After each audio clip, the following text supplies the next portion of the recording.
Academy. Today we will analyze important newspaper articles of 13th July 2021. Please note you can download the PDF version of today's newspaper analysis by clicking the link given in the comment section. You can also download June 2021 magazine from our website spmisacademy.com. You can also join our WhatsApp group through the link given in the description section for more study materials. Students please note, आप सबको पता है कि APSC और UPSC दोनों का prelims exam अब आ रहा है, तो इस कारण से हम लोग प्रीलिम्स पॉइंट ऑफ व्यू से अपने आप को प्रिपेयर करने की ज़्यादा कोशिश करेंगे। तो आप लोगों को भी उसी हिसाब से अपने आप को डेवलप करना है। तो आने वाले टाइम में मैं ये न्यूज़पेपर एनालिसिस सेशन को थोड़ा ब्रीफ रखूँगा, एडिटोरियल डिस्कशन भी थोड़ा ब्रीफ करूँगा। तो जो स्टूडेंट्स अगले साल की तैयारी कर रहे हैं 2022 की, उनको ज़्यादा चिंता नहीं करनी है, वो बस इसको फॉलो करते रहें। मैं बाकी तमाम इशूज़ जो हाल फिलहाल में डेवलपमेंट्स हो रहे हैं उन पे मेरी नज़र है, उनकी मैं पूरी आर्काइव बना रहा हूँ। तो इन कमिंग 1 और 2 मंथ्स वो मैं वैसे भी कवर करा दूँगा। अगर कोई एक आधा टॉपिक छूट जाता है तो उसकी चिंता नहीं करनी है, सब कुछ मैं करा दूंगा over a period of 2 to 3 months. जैसे ही पीटी होगा, अगर कोई छूटे हुए टॉपिक्स हैं तो भी मैं कवर करा दूंगा।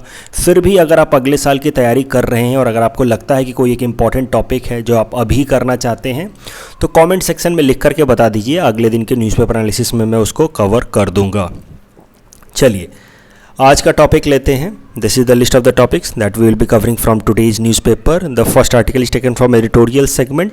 It is about Assam Cattle Preservation Bill 2021 and this topic is important from our syllabus paper 6 Assam issues point of view. तो क्या है न्यूज़? कल देखिए हमारे यहाँ पे बजट सेशन स्टार्ट हुआ असम लेजिस्लेटिव असेंबली की, जिसमें अब बजट रखा जाएगा। तो उसके पहले एक दो इम्पॉर्टेंट बिल रखे गए हैं, जैसे कि चीफ मिनिस्टर हिमंता बिस्वा शर्मा साहब ने खुद एक बिल प्रेजेंट किया असम लेजिस्लेटिव असेंबली के सामने, जिसका नाम है असम कैटल प्रिजर्वेशन बिल 2021। और इस बिल के हिसाब से अब जो कैटल्स हैं उनके स्लॉटर पे, कंजम्पशन पे, ट्रांसपोर्टेशन पे कई तरह के रिस्ट्रिक्शंस लगाए गए हैं। और इससे पहले भी इससे रिलेटेड एक बिल था, एक कानून था, इनफैक्ट एक्ट था of Assam cattle preservation act 1950। वो एक्ट काफ़ी इनइफेक्टिव था और इस कारण से इस एक्ट को रिपील कर दिया गया है। जो पुराना कानून था Assam cattle preservation act of 1950, इसको रिपील कर दिया गया है और नया कानून लाया जा रहा है असम कैटल प्रिजर्वेशन बिल। अभी तो ये बिल फॉर्मेट में है, अगर ये पास हो जाएगा तो ये एक्ट बन जाएगा। सबसे पहले आपको एक बात समझनी है कि देखिए इस कानून का नाम है असम कैटल प्रिजर्वेशन बिल, और कैटल मतलब होता है काऊ या काऊ से रिलेटेड जो बाकी सारे जानवर होते हैं, जैसे बुल, ऑक्स या काफ्स। लेकिन यहाँ पे जब कैटल की बात की जा रही है तो उसका एक्सटेंडेड मीनिंग माना जाएगा। ये जो कानून लाया गया है इसमें कैटल के अंतर्गत बस ये काऊ, बुल, ऑक्स या काफ्स नहीं आएंगे। यहाँ पे बुल ऑक्स, फीमेल बुफेलोज या बुफेलो काफ्स भी होंगे जिनको प्रोटेक्ट किया जाएगा। तो मुद्दा ये है कि ये जो कानून है असम का, जिस पे स्लॉटर पे या ट्रांसपोर्टेशन पे रिस्ट्रिक्शन ऑफ कैटल्स, यहाँ पे कैटल का मतलब काऊ के अलावा बुफेलो फैमिलीज़ को भी इंक्लूड किया गया है। अब इस बिल का प्रोविज़न एक एक करके देखते हैं। सबसे पहला इम्पॉर्टेंट रिस्ट्रिक्शन लगाया गया on the slaughter of kettles. तो जो पुराना कानून था 1950 वाला कानून था, उसके हिसाब से कैटल्स को स्लॉटर किया जा सकता था अगर उनकी एज 14 ईयर से ज़्यादा है तो, या फिर if they are unfit for work.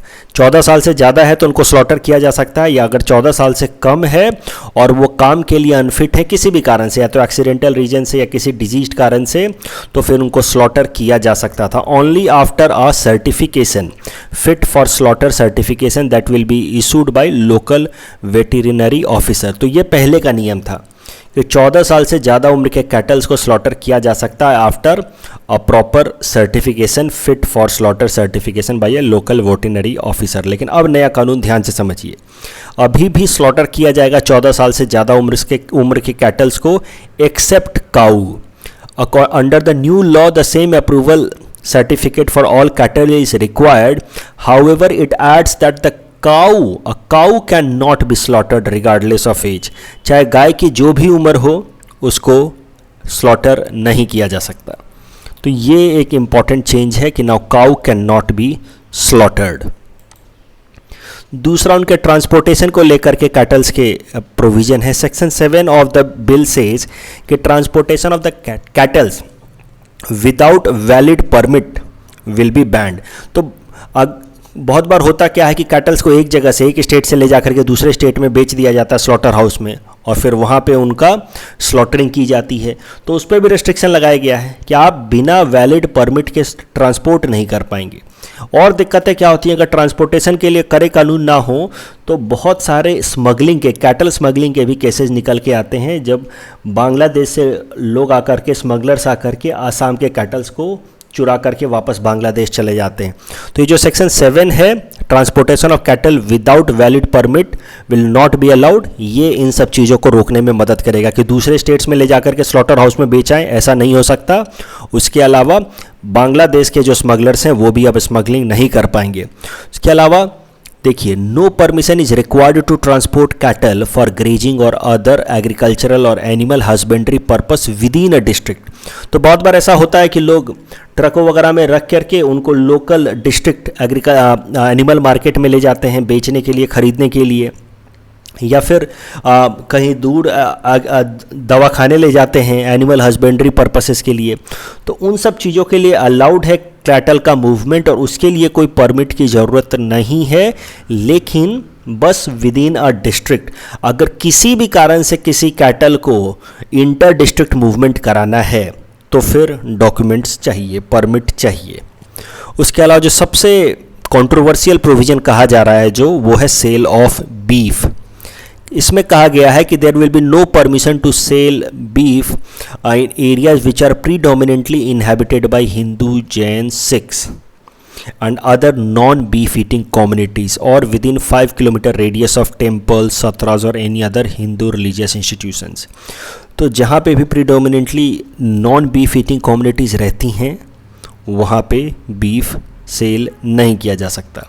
उसके अलावा जो भी रिलीजियस इंस्टीट्यूशंस हैं, अगर टेम्पल, सत्राज या हिंदू रिलीजियस इंस्टीट्यूशंस, उनके 5 किलोमीटर के रेडियस में भी बीफ का सेल नहीं हो सकता। इंस्पेक्शन के लिए कि कैसे ये जो कानून है इसको प्रॉपर तरीके से इम्प्लीमेंट किया जा सके, उसके लिए इंस्पेक्शन के प्रोविजंस भी बनाए गए हैं।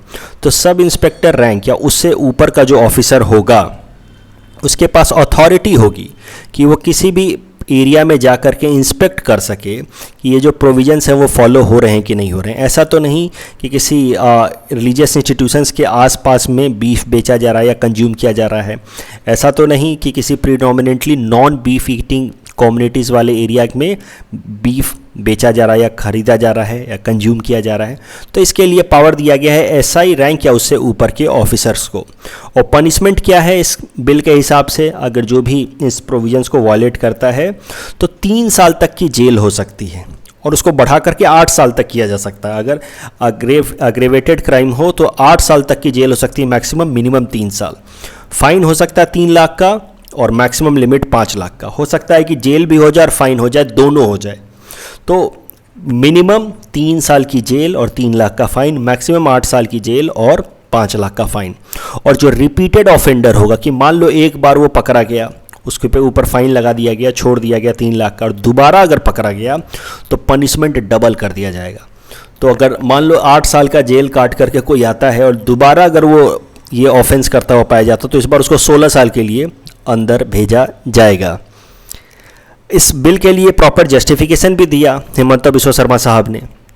उन्होंने कहा कि देखिए, हमारा जो कॉन्स्टिट्यूशन है, आर्टिकल 48 जो हमारा डीपीएसपी है, वो साफ साफ कहता है, हमारी सरकारों को ये निर्देश है कॉन्स्टिट्यूशन की तरफ से कि the state shall Endeavour and organize agricultural and animal husbandry on modern and scientific lines and prohibit slaughter of cows and calves। तो बोलिए, तो हमारे संविधान में लिखा है, ये तो काम हमें संविधान ने दिया हमारी सरकारों को, तो उसी को हम कर रहे हैं। लेकिन कल जब ये लेजिस्लेटिव असेंबली में ये बिल रखा गया तो बहुत ज़्यादा प्रोटेस्ट हुआ इसके खिलाफ। अपोजिशन लीडर्स ने, अलग अलग पार्टीज़ ने इसके खिलाफ प्रोटेस्ट किया। तो हमें इससे मतलब नहीं है, पार्टीज़ का नाम नहीं लिखना है कि कांग्रेस ने ये बोला, AIUDF ने ये बोला। आपको सीधा सीधा ये लिखना है कि इस बिल को लेकर के क्या प्रोटेस्ट हो रहा है, what are the problematic areas. तो आपको बताना है कि जो 5 किलोमीटर रूल है that may lead to some problems. क्योंकि टेम्पल तो किसी चीज़ को कहा जा सकता है, टेम्पल तो कहीं पे एक लोगों ने छोटा सा पत्थर रख दिया तो वो टेम्पल हो जाता है। तो इस हिसाब से तो हर 5 किलोमीटर रेडियस में बहुत सारे टेम्पल्स हैं, छोटे छोटे टेम्पल्स, जो that can be built by anywhere bye anyone. तो इससे दिक्कत क्या है कि ये जो 5 किलोमीटर वाला रूल है that makes this entire provision very ambiguous. अब तो इस हिसाब से कहीं पे भी टेक्निकली कंजम्पशन या sale of beef is not allowed because of this 5 kilometre rule that no permission sale of beef within 5 kilometre radius of temple सत्रास, क्योंकि टेम्पल का कोई प्रॉपर टेक्निकल डेफिनेशन नहीं है। एक छोटा सा पत्थर भी पेड़ के नीचे रख दिया गया, पीपल के पेड़ के नीचे, तो हो गया वो टेम्पल। और इस कारण से कम्युनल टेंशन बहुत हो सकता है आने वाले टाइम में। तो इस पे सरकार को ध्यान देना चाहिए कि जो लैंग्वेज है इस बिल की that should be very much crystal clear and should not lead to any confusion. एक बात आपको और ध्यान रखनी है कि इस तरह का जो कानून हमारी सरकार लेकर के आ रही है, इसी तरह के कानून राजस्थान और मध्य प्रदेश में ऑलरेडी लाए जा चुके हैं। बस एक छोटा सा अंतर है, हमारे यहाँ पे कैटल का मतलब या कैटल का डेफिनेशन रखा गया है काऊ एंड बुफेलो फैमिली बोथ, जबकि राजस्थान या मध्य प्रदेश में कैटल के अंदर बुफेलो को इंक्लूड नहीं किया गया है। ये मेंस पर्सपेक्टिव से ये टॉपिक बहुत इंपॉर्टेंट है। जैसे कल मैंने रिवीजन के टाइम में कहा था, रिवीजन क्लास में, कि माइक्रो फाइनेंस इंस्टीट्यूशंस वाला बिल जो है वो भी मेंस पर्सपेक्टिव से ज़्यादा इंपॉर्टेंट है क्योंकि उसको लेकर के कंट्रोवर्सी ज़्यादा हो गई। वैसे ही ये जो बिल है ये मेंस पर्सपेक्टिव से इंपॉर्टेंट है। आसाम रिलेटेड जो आपका पेपर है, पेपर 6, उसमें इस तरह का मेंस में सवाल पूछा जा सकता है। Critically examine provisions of Assam cattle preservation bill 2021। तो क्रिटिकली एग्जामिन में आपको दोनों एस्पेक्ट्स के पॉइंट्स लिखने हैं। तो पहले तो आपको लिखना है कि जो ओल्ड लॉ था 1950 वाला वो इनइफेक्टिव हो गया था, it was not capable of preventing smuggling and cow slaughter in illegal manner। तो ये नया कानून उसको और स्ट्रिंजेंट बनाने के लिए लाया जा रहा है। लेकिन साथ ही साथ आपको दूसरे एस्पेक्ट्स भी, थोड़े से क्रिटिकल एस्पेक्ट्स भी लिखने होंगे कि जो टर्म्स हैं, जो लैंग्वेज है इस कानून का थोड़ा एम्बिगुअस है and it may lead to problems and also may lead to rise of communal tensions. इस तरह से आपको ये क्वेश्चन को फ्रेम करना होगा। The next article is taken from environment segment. It is about a recent report published by Botanical Survey of India titled Sikkim the State of Flowers। This topic is important from our syllabus paper for environment point of view। तो एक report publish की है botanical survey of India ने, जिसमें उन्होंने कहा है कि सिक्किम के अंदर अगर देखा जाए तो बस इंडिया का 1% लैंड मास है, लेकिन इंडिया में जितने भी तरह के फूल उगते हैं, फ्लावर्स हैं, उसका कम से कम 27% फ्लावर्स सिक्किम के अंदर हैं। तो लैंड और फ्लावर्स की अगर डाइवर्सिटी देखी जाए, प्रोपोर्शन ऑफ लैंड और फ्लावर की डाइवर्सिटी देखी जाए, तो उस हिसाब से सिक्किम बहुत रिच स्टेट है, Sikkim the state of flowers. और इसके पीछे कारण भी बताया कि हाल फिलहाल में फ्लावर्स को या प्लांट्स को सिक्किम के लोग बहुत ज़्यादा लगा रहे हैं, उगा रहे हैं। उसके पीछे एक इम्पॉर्टेंट कानून जिम्मेदार है, एक कानून रिस्पॉन्सिबल है, और इसी तरह का कानून बाकी सारे स्टेट्स में भी लाया जाना चाहिए, ऐसा बोटानिकल सर्वे ऑफ इंडिया ने बताया है। तो ये कानून क्या है, ध्यान से समझना। और कभी भी अगर इन्वायरमेंट पे सवाल आ जाए कि कैसे हम लोगों को मोटिवेट कर सकते हैं ज़्यादा से ज़्यादा एफॉरेस्टेशन के लिए, ज़्यादा से ज़्यादा पेड़ लगाने के लिए, तो वहाँ पे सिक्किम का ये एग्जाम्पल लिख करके आप कोट कर सकते हैं कि this could be a way to motivate people to plant more trees. देखिए सिक्किम ने क्या किया 2016 में, Sikkim forest tree amity and reference rule 2017।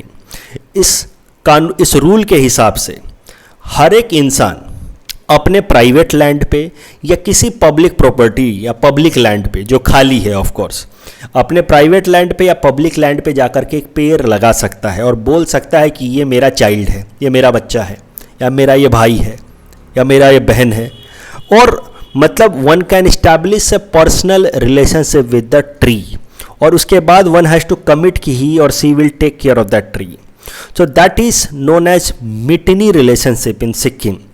So one can have mutiny relation with the trees. Mutiny refers to the practice of forging relationship with a tree in which man or woman regards the tree as his or her brother। तो ये जो मिटनी relation था उनके culture में पहले से था। इस मिटनी रिलेशन को लीगली आइडेंटिफाई कर दिया सिक्किम सरकार ने according to the Sikkim forest and tree rules 2017। और ये इसी रूल के लिए मैं ये आर्टिकल कवर कर रहा हूँ।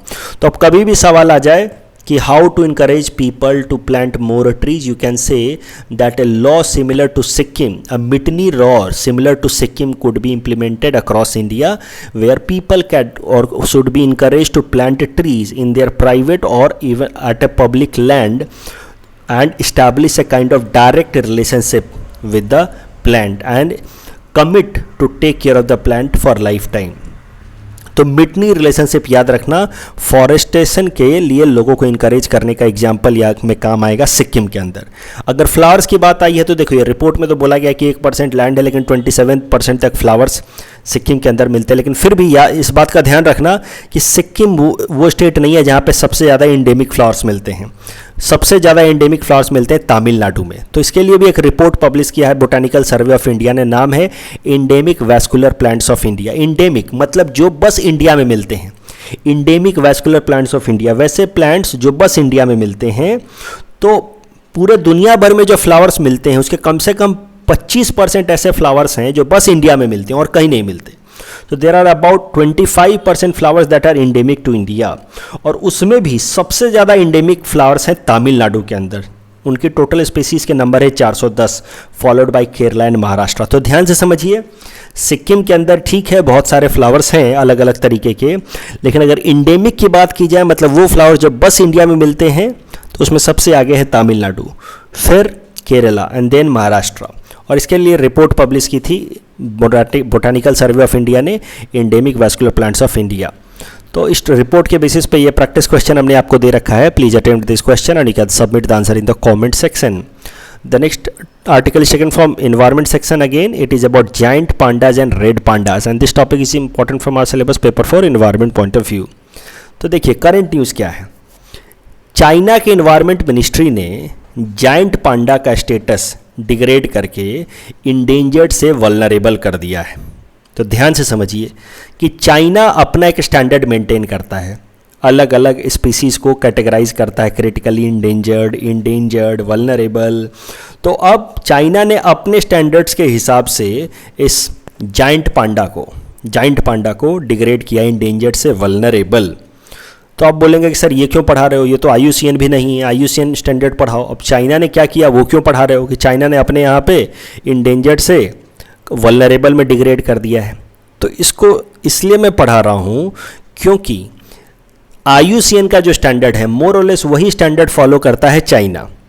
क्रिटिकली इंडेंजर्ड, वल्नरेबल इस तरह से कैटेगराइज करता है स्पीसीज़ को. तो चाइना का अपना स्टैंडर्ड है but that is in line with IUCN standard. लेकिन चाइना और IUCN के बीच में 2016 में कन्फ्लिक्ट हो गई थी. जब IUCN ने 2016 में इस जायंट पांडा का स्टेटस डिग्रेड किया था इंडेंजर्ड से वल्नरेबल, लगभग 5 साल पहले ही कर दिया था इंडेंजर्ड से वल्नरेबल. तो चाइनीज़ ऑफिसर्स बिल्कुल झगड़े के मूड में आ गए थे. दे कन्फ्रंटेड IUCN कि ऐसा कैसे कर सकते हैं आप, अभी भी जायंट पांडा का पॉपुलेशन इतना कम है and how can you degrade it from endangered to vulnerable. ये इसलिए उस टाइम में बहुत न्यूज़ में था because Chinese officer had challenge the decision of IUCN to degrade giant panda from endangered to vulnerable.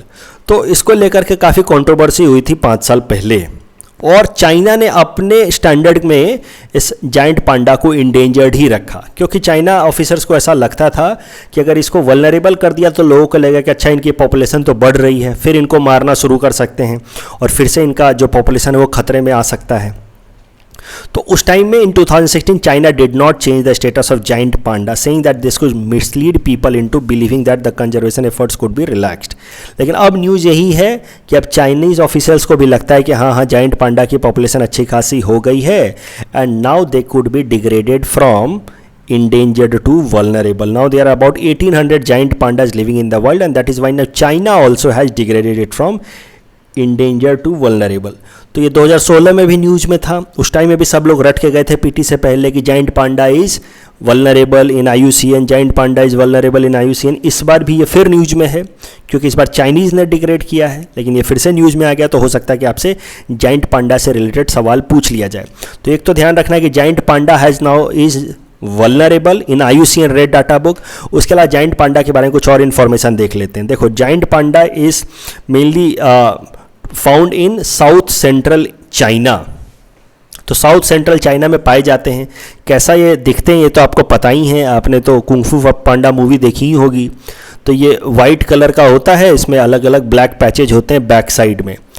And giant पांडा से अलग होता है रेड पांडा.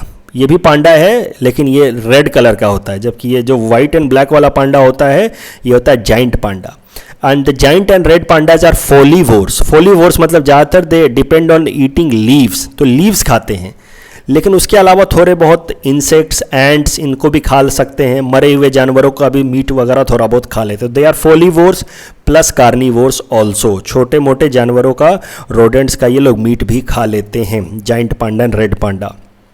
रेड पांडा भी चाइना में मिलता है, उसके अलावा रेड पांडा इंडिया, नेपाल में भी मिलता है, म्यांमार में भी मिलता है. लेकिन रेड पांडा जाइंट पांडा से अलग है, ध्यान देना. और ये लोग कैसा है, हनी, एग, फिशेज, इन सबको भी खा लेते हैं.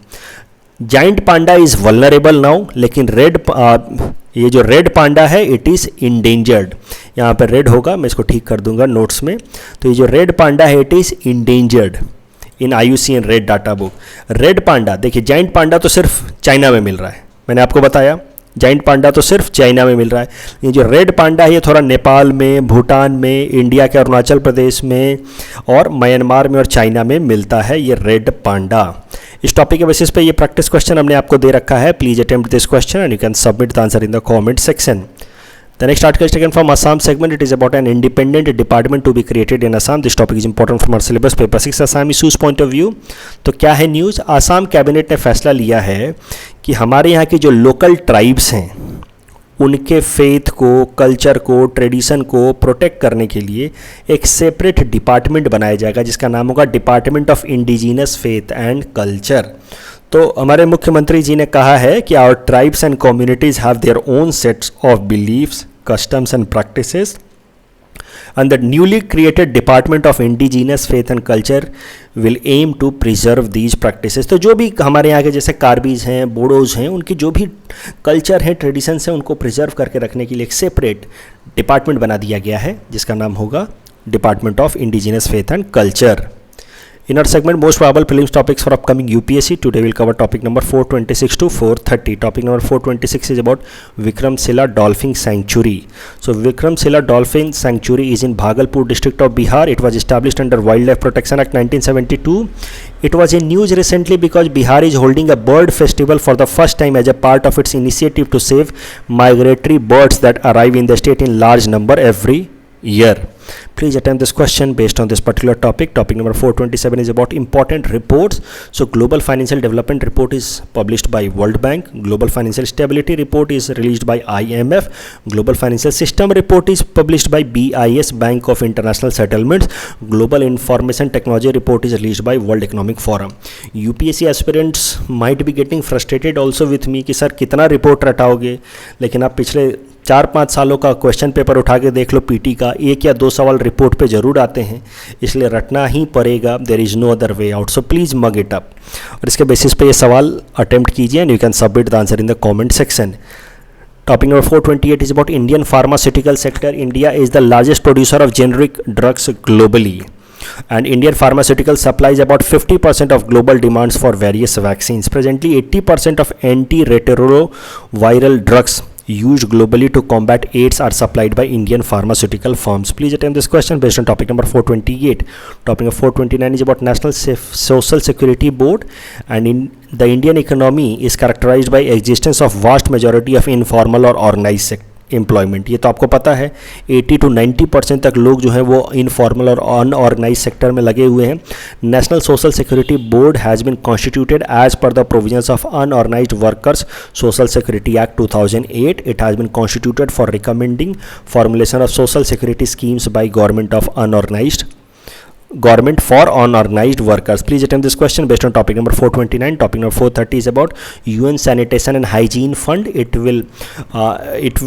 will fund countries with high burden of disease stemming from lack of sanitation services and have least ability to respond to them. The Sanitation and Hygiene Fund is hosted by UN Office for Project Services, a specialized UN entity that provides services, technical advice and implementing project for the organization and partners globally. Please attempt this question based on this particular topic. This is the answer of question number 421 to 425 that we had given in yesterday's newspaper analysis. Today's question can be attempted by students and you can submit the answer in the comment section. We'll be sharing answer of these questions in tomorrow's newspaper analysis. कल जो हमने practice question दिया था उसका answer देख लेते हैं. LIBOR is a benchmark interest rate which major global banks lend to one another. Absolutely correct. Recently RBI directed all the banks in India to mandatorily follow LIBOR. No, this is wrong. Mandatorily move away from LIBOR. So the correct answer will be option A, one only. According to the administrative reforms brought by the government of Assam, which of the following statements are true? For proposal costing above rupees 1000 crore, the department head will directly meet the cabinet. It is not 1000 crore, it's just 100 crores. And for proposal between 2 crore to 5 crore, standing committee headed by finance minister will do the approval? No. For projects up to 2 crore to 5 crores will be approved by standing finance committee headed by cabinet secretary, chief secretary. So the correct answer will be option D, none of the above. That's all from our side for today. Thanks for watching.